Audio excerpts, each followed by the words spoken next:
Men familiyam Koyçumanov Baktыбек Tokoнович Талас шаарынын тургуну болом. Бактыбек аганын короосуна киргенде зоология музейине келгендей болдум. Кол өнөрчүлөрдү изилдөөдө Талас шаарынан тубаса сүрөтчү аян алып, чаап баштап, кийин жанбарларды териден жасап, андан рахат алып, оорусунан дагы аягып кеткен. Бул жерде мүйүздөр да териден жасалып, жанбарларды кудду өзүндөй кылып жасайт. Кызыл китепке кирген жанбарлардын түспөлүн малдын терисинен жасап коет. Сиздер көрүп турган жыгачтар жанбарлардын кейпин кийишет. Анан үфер көрүп эшигин ачайын, жыгач эшигин мык менен кагып салыптыр, ачылбайт. Анан айланды, сен бир нерсе бар экен, ушунун үстү менен жана эменин үстүнө чыктым да, жалпактардын үстүнө чыксам, үстү чым менен жабылганда ноундай болуп туруп оюлуп кетип берип. Анан ичине түшпөдүм да. Түшүп кеттиңизби? Ичине атайын түштүм. Ичине түшсөм бүт профессиянын эмесин бар ушул жерде экен, кени.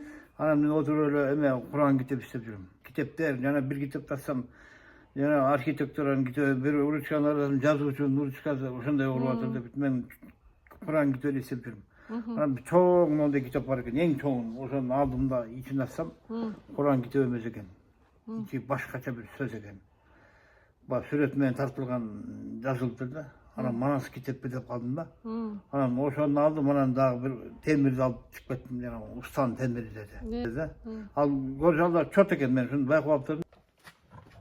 Бул талкуу, илгерки ата бабабыз ошондой менен тери иштетип келген, тери, тери. Мына биягында тиштери бар, моундай, биякта тиштери бар. Ушуга терини басканда тери чоюлат. Колго жасалган, мына бул жыгачтан жасалган аркардын мүйүзү. Буга уйдун суу терисин каптап, кутойсу менен тартып, кургаганда чыгарып алабыз.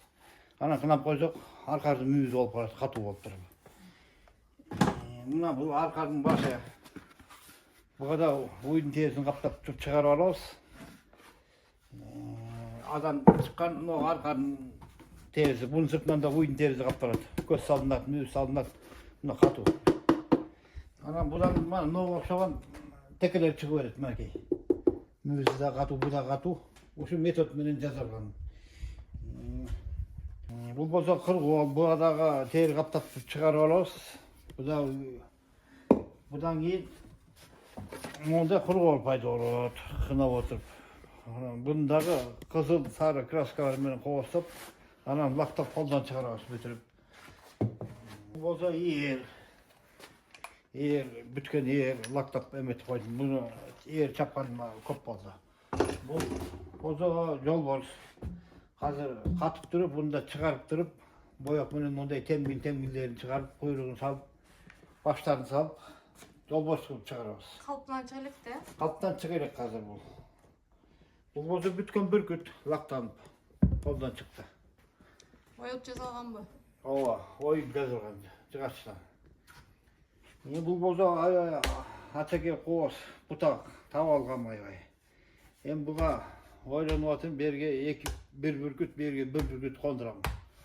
Кондуруп, лактап, колдон чыгарам. Биякта илбирстер бар. Бүткөн илбирстер.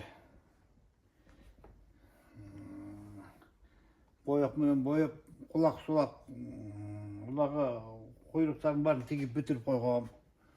Бул Кытайдын мехи.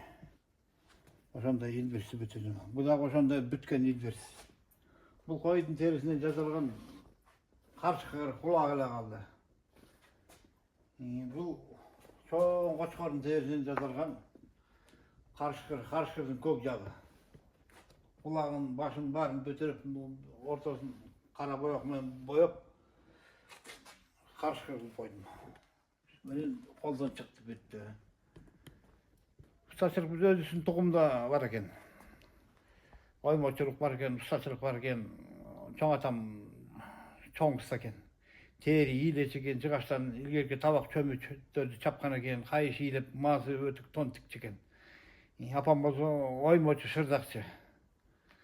Oşo men ulanıp kelatabız. Кыргыз баатырларынын аттарын жасоого ушул устанын даремети жетчүдөй деген бүтүмгө келдим.